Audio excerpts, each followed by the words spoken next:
नाही काढू ना, काय होतं मोर्चे काढल्याने त्यांना दमले पाहिजे ना थोडे, ते आयतं खायला मिळालेलं लई दिवस त्यांना. 16% आरक्षण मराठ्यांचं खाल्लं आत्तापर्यंत त्यांनी. त्यामुळं येऊ रस्त्यावर काय होतं, सरकार मजा बघते त्यांची, हिंडून द्या, हिंडते थोडे येते माघारी. पुन्हा त्यांच्या म्हणण्यावरती कायदा चालत नसतो दादा, ते म्हणतील तसंच होत नसतं. ते म्हणजे काय कायदा नाहीत, त्याच्यामुळं ते म्हणतील तसं होणार नाही. मराठ्यांचं हैदराबादचं गॅजेटियर आहे, त्या आधारे GR काढलेला आहे. आणि आता येत्या आठवड्यात पश्चिम महाराष्ट्रातला सुद्धा सातारा संस्थांच्या गॅजेटियरच्या आधारे, औंध संस्थांच्या गॅजेटियरच्या आधारे तो सुद्धा GR निघतो आहे. ते पण सुद्धा पुढचं लगेच सांगितलं तुम्हाला आता, तो पण निघतो आहे. कारण आमचं प्रत्येक गोष्ट ही आधार घेऊन केलेली, त्याच्यामुळं आमच्या किती बोंबलू द्या, धक्कासुद्धा लागत नाही मराठ्याच्या आरक्षणाला, GRला सुद्धा.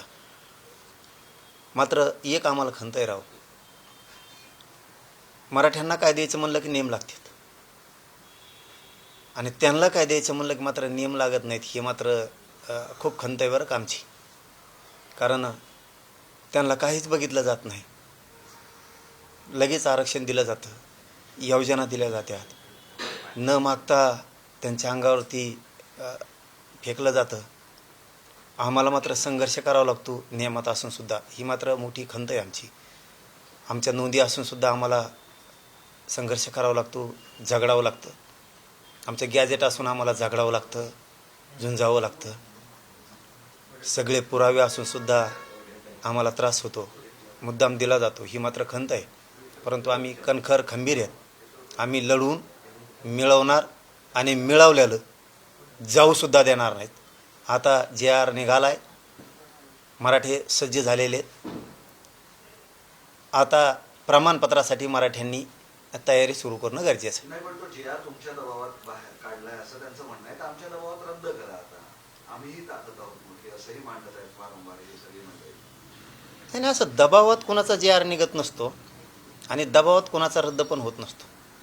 त्याला कायदेशीर आधार घेतला आहे का, कायद्याचे सगळे निकष पूर्ण केलेत का कुठलाही शासन निर्णय करताना, हे सरकारला बघावं लागत असतं. एवढ्या साध्या सोप्या गोष्टी नसतात. सरकार हा शब्द आहे, परंतु संविधानाच्या सगळ्या चौकटीत राहून, कायद्याच्या चौकटीत राहून काम करावं लागतं. त्याच्यामुळं कुठला दबावात आमचा असो किंवा कोणाचा असो GR निघत नाही, आणि कोणाच्या दबावामुळं तो GR रद्द पण होत नसतो. हे मात्र काँग्रेसच्या मोर्चाने 10 तारखेच्या समजून घ्यावं. तुमच्या मोर्चानंतर, तुमच्या आंदोलनानंतर आता धनगर आणि बंजारा समाजही रस्त्यावर उतरलेला आहे आरक्षणासाठी. तुम्हाला माहिती आहे, तिकडे नांदेडमध्ये आज एक असा मोर्चा आहे आदिवासी समाजात. ते म्हणतात आमच्यात कोणालाच समाविष्ट करू नका, आम्हाला आमचं वेगळे ठेवा. त्यांना भीती वाटते की त्यांच्यातही आता हे बंजारा किंवा धनगरी लोक असतील. मी मागही एकदा सांगितलं होतं बघा, की धनगर बांधव असतील, आदिवासी बांधव असतील, बंजारा बांधव असतील, यांनी आता एकदा एकत्र बसणं गरजेचं आहे. एकमेकाचे गैरसमज काढणं गरजेचं आहे. जर बंजारा समाजाच्या नोंदी आहेत तर बंजारा समाजाला आरक्षण मिळालं पाहिजे. त्यामुळे त्यांनी बसून एकदा तोडगा काढायचा प्रयत्न केला पाहिजे. या मताचे आपण आहेत. परंतु ही आरक्षणाची लढाई, जे सत्य आहे ते सत्य मिळणारच आहे, 100% मिळणार. वडेट्टीवार असं म्हणाले की 350 जाती आहेत, त्याला एकदा बुडवूनच टाक, त्याला संपून टाक, असं ते तुमच्याकडे तुमचं नाव घेऊन बोलले की सगळं महायुती तुम्हालाच पाहिजे, हे पाहिजे, सगळं पाहिजे, त्याला संपूर्णच टाक म्हणा. नाही, वडट्टीवार साहेब आहेत ना, खरं तर OBCच्या 374 ज्या जाती म्हणतायत ना, ते खऱ्या OBCच्या जाती संपवल्याच आहेत त्यांनी. आणि याच्यावरती चिंतन करा OBC गरिबांनी, की 374 जाती संपवल्या खऱ्या कोणी.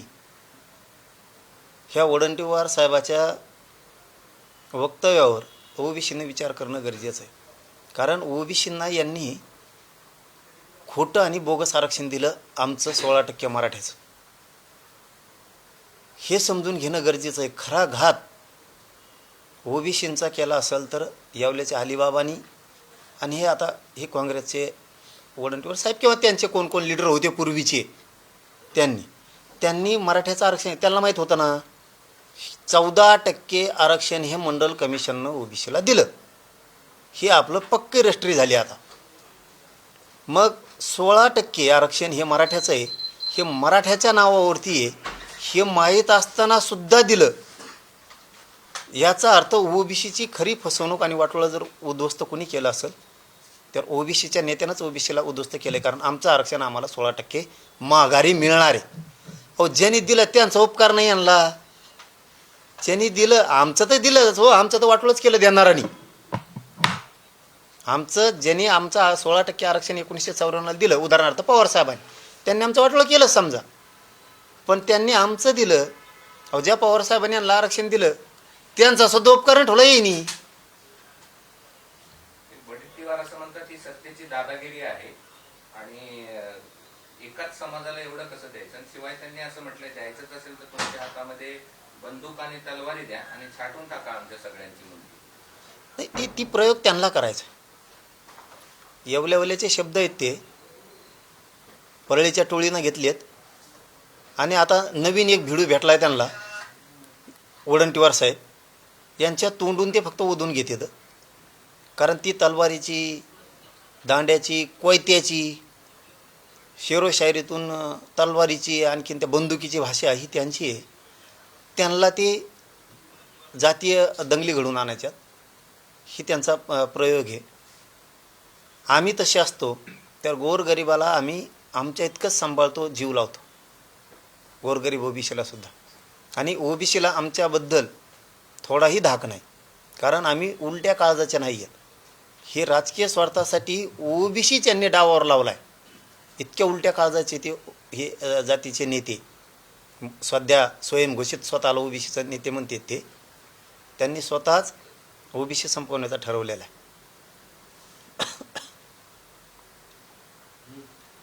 एक व्हिडिओ व्हायरल झालेला आहे धाराशिव जिल्ह्यातला की घोड्यात दोघजण वाहून जातात, वाहन जाते, तर त्यावेळेस त्यांना असं म्हणलं जातं की अरे यांना वाचू नका, सोडून द्या. काय वाक्य काहीतरी वंजाऱ्याचे आहेत असं काहीतरी शब्द काहीतरी म्हणून कसं जमायचं पक्क माहीत पाहिजे. काहीतरीवर कसं उत्तर देता येईल मला, प्रश्नच काय. त्याच्यामध्ये असं आहे की व्हिडिओ व्हायरल होतो आहे सध्या आणि त्याच्यामध्ये असं म्हटलं जात आहे की 2 मोटरसायकलवाले पुरात वाहून जात आहेत आणि त्याच्यावरती गोपीनाथ मुंडेंचा फोटो आहे आणि त्यामुळे बाकीचे जे आहेत ते मरुद्या बंजाऱ्याचे आहेत असं म्हटलं गेलं. नाही ते काही एकाचं 2 जोडलं असेल. इतके भावनाशून्य लोक नाही आहेत, इतके माणुसकी सोडलेले लोक नाही आहेत. त्यांच्याच कुणीतरी जोडलं असेल ते वातावरण दूषित होण्यासाठी, कारण त्यांना तो नाद आहे. जसं की त्यांनी आत्ता त्यांच्याच दसऱ्यासुद्धा दूषित केलं, ते त्यांना सवय आहेत. त्यामुळे ते त्यांचंच कोणी असेल, दुसऱ्यावर ढकलीत येईल ते. त्यामुळे त्याच्यावर काय उत्तर द्यायची गरज नाही आपल्याला आणि त्या विषयाला महत्त्व द्यायची पण काही गरज नाही. असं असेल तर अहो बनाव करू शकते, कुठल्या लेवलला गेलाय हा एक प्रश्न उपस्थित होतो. त्यांना कळायला पाहिजे ना कोणत्या लेवलला घेऊन चाललेत. निजामाच्या अवलादी म्हणायला लावायचं लोकांना. हां इकडच्या जिल्ह्यातले बीड जिल्ह्यात बोलवायचे, ते जमतं का? हां निजामाची अवलादी येते म्हणले का नाही? स्टेटमेंट नाही हे दुसरा विषय गुलामगिरीचा. दुसऱ्या जिल्ह्यातले आणतात, मिशा नाही, फिशा नाही, काही नाही, वेगळेच दिसते ते असली. ते म्हणतात निजामाच्या अवलादी आहेत मराठ्याला. दुसरं म्हणणार तुम्ही गुलामीचं गॅजेट घ्या, म्हणजे गुलाम समजता दुसऱ्याला. तुमची काय भाषा आहे? दुसऱ्या जिल्ह्यातला धरून आणायचा आणि इकडे त्या परळीच्या टोळीनं मिरवायचा. तुम्हाला तुमचं कळानं सुद्धा ज्या मराठ्याने तुम्हाला किती सांभाळलं, किती उंची वाढवली, त्यांच्या विरोधात असली घाण स्टेटमेंट करायची. यांनीच वाढवलं हे जातीवाद यांनीच वाढवला. सुरुवात यांनी केली, आपण आधी बोललेलो नाही. एक शब्द आपण त्यांना आधी बोललेलो नाही, एक शब्द. ते बोलल्यावर मात्र मी सोडू शकत नाही. जातवाने भाऊ, माझ्या जातीला हिनवत असेल ना कुणी, मी नाही सहन करू शकत. आणि जे तुमचा प्रश्न आहे ना त्याबद्दल तर मराठ्याकडून किंवा बहुजनाकडून, हिंदूकडून असं होऊच शकत नाही. हे त्यांचेच गैरसमज पसरायसाठी करू शकतात. कारण ते खुन करून केला नाही म्हणतात राव. जिथं अध्यात्म आहे तिथं सुद्धा आसरा दिला जातो राव. काय नवीन पायंडा पाडला यांनी? काय प्रश्न विचारता राव त्यांच्याबद्दल? जिथं माणसाचं मन बुद्धी शुद्ध केली जाते त्या अध्यात्माच्या ठिकाणी सुद्धा काय शब्द वापरले जातात एवढ्या महाराष्ट्राने बघितलं. आणि यांच्याकडून काय अपेक्षा करणार आहेत आपण? यांना कोण तसं म्हणलंय तेच म्हणते, तेच दूषित वातावरण करतील, त्यांच्या माणसाला तेच विरोध करतील. दुसऱ्याचं वरबडून खायची सवय लागलेली. जाऊ द्या, त्या विषयाचं काय, ते असे महत्त्व द्यायची गरज नाही आपल्याला असल्या विषयाला. भरपूर विषय आहेत, शेतकऱ्याचे आहेत, इथं मरणाचं संकटात सापडले सगळे, हे हाल चालू आहेत मरणाचे शेतकऱ्यांचे. सरकार नुसतं सभा घेत आहे, हारं फुलं लावतं आहे व्यासपीठाला, आले की शायनिंगमध्ये येऊन जातात, विमानाने येतात, विमानाने जातात. शेतकरी इकडं उद्ध्वस्त झाला आहे. आत्ता त्या आपल्या त्या शिल्लोडला ते सरपंच बिचारं पोरगं बसलं आहे, तिकडं ध्यान द्यायला सरकारला वेळ नाही. आमचा तिकडं त्या धाराशिवला अमोल जाधव बसला आहे, तिकडं ध्यान द्यायला वेळ नाही. ते करमाळ्याची ताई बसली, तिथं सरकारला ध्यान द्यायला वेळ नाही. परत त्या बार्शीच्या ताई बसल्या आता मायमावल्या, तिकडं सरकारला ध्यान द्यायला वेळ नाही. हां, ते लेकरं मरालेत ना आंदोलनं उपोषणं करू करू. तुम्हाला का रोग आला का तिकडं ध्यान द्यायला थोडा? काय म्हणणं आहे त्यांचं ऐकून घ्यायला? इतकं मूर्खपणाचं लक्षण सरकारच्या अंगात असलं पाहिजे का? पण लोकांनी सुद्धा उगाच विनाकारण शक्ती पण व्हायला घालू नये. आत्ता शेतकऱ्याची लढाई मोठी उभा राहणार आहे, उगाच उपोषणं करा आणि हे करा.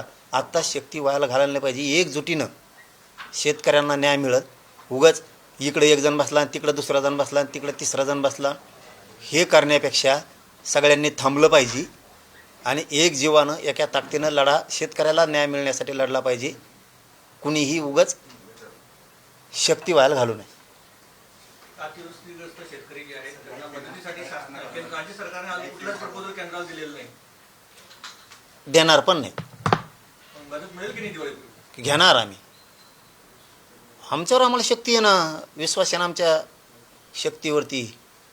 केंद्राची आम्ही मदत येत नाही तोपर्यंत हे ते देण्याची शक्यता वाटत नाही. त्यांनी दिवाळीपर्यंत नाही दिलं की राज्यात बैठक झाली सगळ्या शेतकऱ्यांची. पण आधी बैठक झाल्यावरच आपण तारीख डिक्लेअर करणार आहेत. कारण ती येत नाही ते बघावं लागेल ना. त्यातलं आपल्याकडे फक्त एकच गोष्ट आहे, इमानदारी प्रामाणिकपणानं लढणार, मॅनेज न होणार. पण त्यातलं भाव वाढ कसा घ्यायचा? कारण ही अंतिम लढा करायचा शेतकऱ्याचा टोकाचा.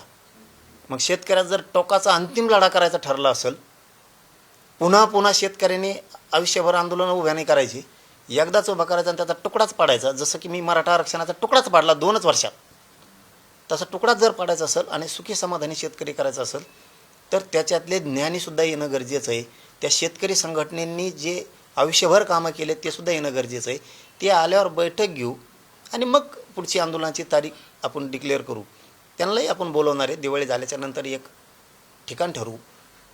त्या मैदानावरती महाराष्ट्रात जेवढ्या शेतकऱ्याच्या संघटना आहेत, जेवढे अभ्यासक आहेत त्यांचे, ज्यांना माहिती आहे हमी भाव कसा द्यायचा, कर्जमुक्ती कशी घ्यायची, पीक विम्याचे पैसे कसे घ्यायचे, नुकसान भरपाई कशी घ्यायची, मालाला भाव, भाजीपाल्याला भाव, दुधाला भाव, फळबागाला भाव कसे घ्यायचे, ह्या सगळ्या गोष्टीवरती ज्यावेळेस चर्चा होईल. शेतीला नोकरीचा दर्जा कसा घ्यायचा, आपण हे सगळ्या गोष्टी ज्यावेळेस चर्चा होतील त्यावेळेस तारीख डिक्लेअर होईल. पण अंतिम टोकाचा लढा असणार. असा पुन्हा लढा देशानं बघितला नसेल शेतकऱ्याचा, इतका निर्णायक लढा आणि यशस्वी पण. पुण्यामध्ये धनगर समाजाचं राज्यस्तरीय अधिवेशन सुरू आहे. त्या अधिवेशनामध्ये प्रकाश आंबेडकर असं म्हणाले की धनगर समाजानं आता ओबीसी समाजाचं नेतृत्व करावं. कोणाचं नेतृत्व करावं? ओबीसीचं. धनगर समाजाने करावं नेतृत्व असं प्रकाश आंबेडकर म्हणतात. धनगर समाजाकडे नेतृत्व दिलं पाहिजे ना. कारण इकडं दुसरे स्वतःलाच हुशार समजित येत ना जास्त. धनगराला इकडं समजित येत ना ते. त्यांना खूप अति हुशार शहाणे समजित येते. अलिबाबा त्याला झोप येईन का मग? त्याला तर दुसऱ्यानं कुणी उलशी कबी मोर्चा बी काढला तरी त्याला धेंडळी लागते. त्याला दम नाही निघत. दुसऱ्याचे लेकरं ते हुशार नाही समजित. धनगराचे, मराठ्याचे, बंजारा समाजाचे, रजपुतांचे, कायकाड्यांचे, चंबाराचे, दलित मुस्लिमाचे, सुतार, लोहार, कुंभार यांचे, आपले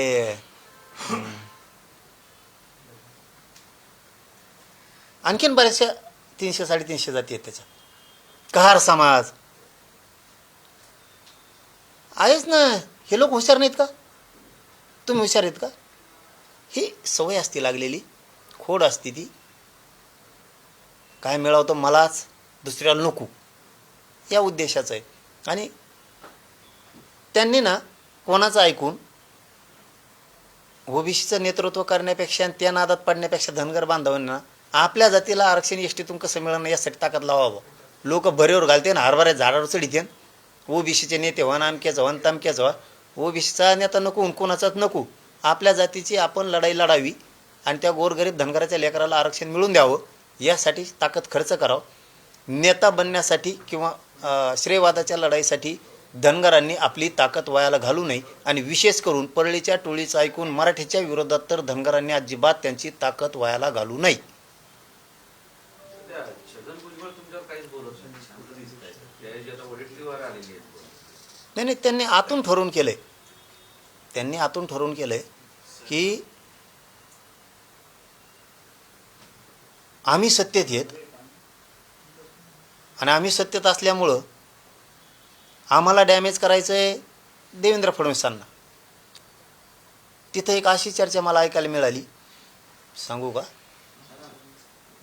तर ती खरी का खोटी माहीत नाही, तिची खात्री केल्याशिवाय आपल्यासारख्याने बोलू नये. पण त्याचा कुठंतरी फार्म हाऊसला का कुठं एक चर्चा झाली त्यांच्यात. आणि त्याच्यात तेव्हा असं म्हणला जणू अलिबाबा, ही माहिती आता खरी का खोटी माहीत नाही, पण अशी चर्चा आहे लोकात की मला त्यावेळेस अजित पवारने गुंतलं होतं, असं त्याचं म्हणणं आहे. त्या बैठकीत मानला जणू तो, मला अजित पवारने गुंतलं होतं त्यावेळेस. आता संधी आहे आपल्याला सगळ्या ओबीसीच्या नेत्याला, नेतृत्व काँग्रेसकडे घ्या. आम्ही सगळे तो मागं उभा राहतो आणि अजित पवारला डॅमेज करू, म्हणजे माझा बदला पाहायला भरून निघन.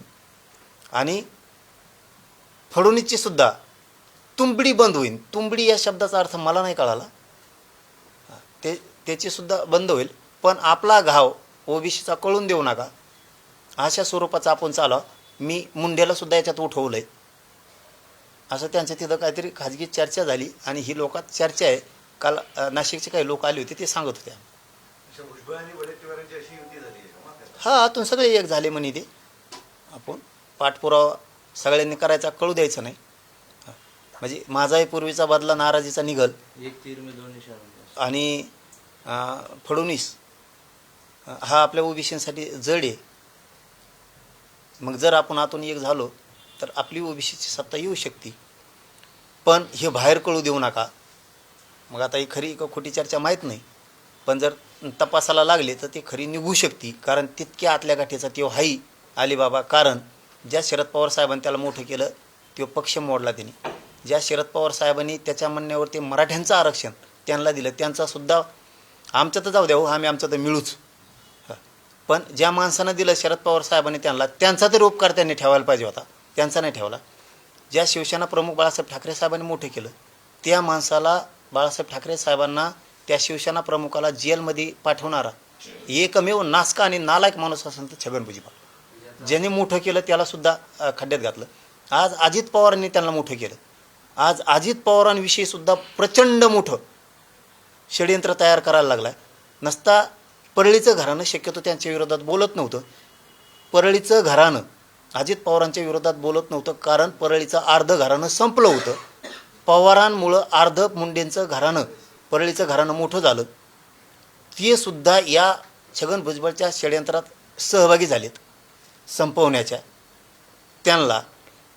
कारण यांना ज्यावेळेस कुणी मदतीचा हात देत नव्हतं त्यावेळेस त्यांनी दिला. आता ह्या अलिबाबानं अजित पवारनी मोठं करून सुद्धा आज अजित पवार संपवण्याचा घाट यांनी 2-3 जणांनी मिळून आता आतून सुरू केला आहे. आणि बदला पण असा घ्यायचा की पूर्वी परळीचं पण आतून म्हणणं आहे, हे छगन भुजबळनी सांगितलं जाऊन त्यांना की आमची सुद्धा तुमच्यासारखीच दशा देवेंद्र फडणवीस साहेबांनी सुद्धा केली होती बुवा. एक दिवस देवेंद्र फडणवीस, आता हे लय खरं आहे बरं का, पण आता हे लोकात चर्चा आहे मला माहिती. एक दिवस देवेंद्र फडणवीस आमची बॅग ओढीत होता. त्या फडणवीसच्या हाताखाली आता आम्हाला आमची ही दशा. मग ओबीसीनं आतून एक मोठं स्ट्रक्चर तयार करायचं का न कळता. म्हणजे इतका मोठा गेम प्लॅन षडयंत्राचा यांनी तयार केला अशी लोकांची चर्चा. पण यांना माहीतच नाही, तू आत्तापर्यंत छगन भुजबळ शरद पवार साहेबाच्या डोक्यात दगड घातला झोपीत, तू शिवसेना प्रमुखांच्या डोक्यात दगड घातला झोपीत, तो अजितदादाच्या डोक्यात घातला, आता फडणवीस साहेबाच्या घालणार. पण त्यो देवेंद्र फडणवीस हां त्यो इतकी लांब गांडीत खोटा घालीन ना, हां तर खोटाच उपसायचा नाही थोडा. हां तुमचा फारच विश्वास आहे फडणवीसांवर. आणखीन थोडं दिवसांनी सांगा ना अनुभव काय. हां मी बद्दल सांगितलं, मी फक्त बद्दल सांगितलं, आत्मविश्वास नाही सांगितला. कारण मी खोटे ठोकणाऱ्याचे उपटेणार आहे. पण जो माणसावर माया केली किंवा ज्या माणसावरती आपण राजकीय अस्तित्व संपलेलं निर्माण त्याला पुन्हा करून दिलं, म्हणजेच भुजबळचं फडणवीसांनी अस्तित्व उभा करून दिलं, आणि ज्यांनी आपलं अस्तित्वच उभा केलं, अस्तित्व उभा करणाऱ्याला जर संपवण्याचा घाट घातला तर मागचे थोडे अनुभव आहेत फडणवीस त्याचं काय करतो. म्हणून सांगितलं की फडणवीस इतकी लांब मेघ घालीत की हे सगळेजण 150 जण एकत्र जरी आली तरी ती उपसायची नाही. पण याच्यातून ही मीडियाची बाईट समजू नये, याच्यातून आमच्या शिंदे साहेबांनी सावध व्हावं, याच्यातून अजितदादांनी सावध व्हावं, आणि विशेष करून फडणवीस साहेबांनी खरंच सावध व्हावं. ही नुसती मीडियाची बाईट समजू नये. हे आत्मघातकी आहेत, हे डाव रचू शकतेत. भुजबळांना भीती वाटतेय का की आता ही नेते आम्हाला संपवतील, त्यामुळे भुजबळ शांत झालं असं वाटतंय का तुम्हाला? शांत नाही देऊ. तेव कसा आहे, जत्रातला इस्तूय देऊ, जत्रातला इस्तूय देऊ, हळूच पळू देऊ, आणि सगळ्या जातीला पळतो. याच्या अगोदरची एक तुम्ही 6 महिने मागं जाऊन बघा, परळीच्या घराण्याविषयी त्याचं काय मत होतं, किती वाईट होतं. आज त्याचं धनगरांच्या नेत्याविषयी किती वाईट मत आहे बघा तुम्ही. आज त्याचं बंजारा समाजाविषयी किती वाईट मत आहे बघा तुम्ही. धनगरांना एसटीतून आरक्षण देण्याबद्दल एक शब्द काढत नाही देऊ, हे सत्य आहे. कारण तेव ना कळून देत नाही पळालेलं, आणि इस्तू मात्र तीच टाकतो.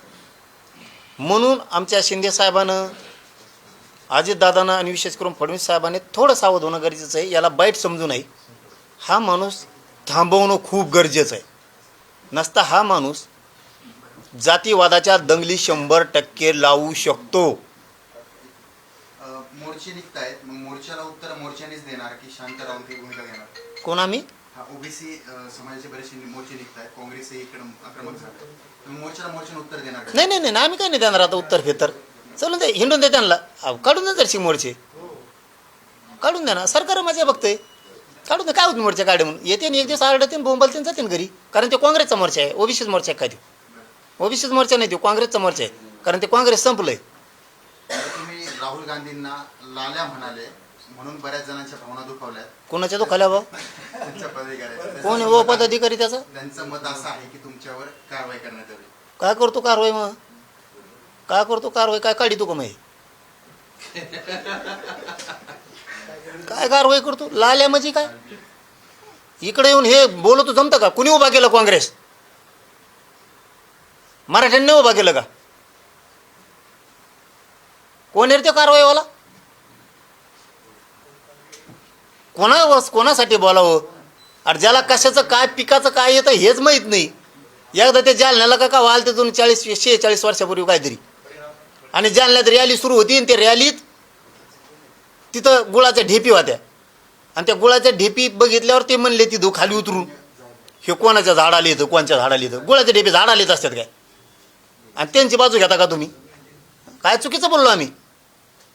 काँग्रेस मराठ्यांनी उभा केलं, मरणाचे खासदार निवडून दिले, आणि आज ते काँग्रेस आमच्या विरोधात बोलायला लागलं जे रद्द करा म्हणून, आणि म्हणा कारवाई करणार. काय कारवाई करतो रे? कारवाई केल्यावर तर धुराळाच तुमचा. हां, मग तर सरपंच होत नसतो तुमचा. आणि मराठ्यांनी मग असले पक्ष वाढू बी नका गड्या आता.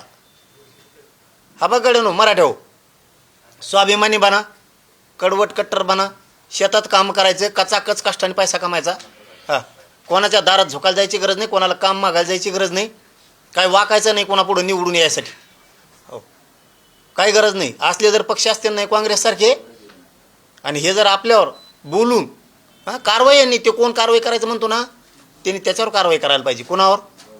त्या वडंटीवार साहेबावर, की तू ज्या रद्द कर म्हणू शकत नाही. कारण कोणाला रद्द कर म्हणण्याचा गरीब जातीचा अधिकार नाही आहे. तिकडं जाय ना, जरा तिकडं ताकद दाखव ना, त्याला मनानं बोलू नको. तुला काय करायचं? आमची मागणी झाली सुरू आता. हो, 16% आरक्षण 1994चा ज्या रद्द करा. कसं काय रद्द होत नाहीत बघतो आम्ही बी. पाटील, एकीकडे जोरदार पाऊस पडला, शेतकऱ्यांचं प्रचंड नुकसान झालंय, तर अशामध्येच आनंदाचा शिधा कुठं दिवाळीच्या तोंडावर एक दिलासा होता. पण यावेळेस सरकारकडून मिळेल असं अपेक्षा वाटत नाहीये.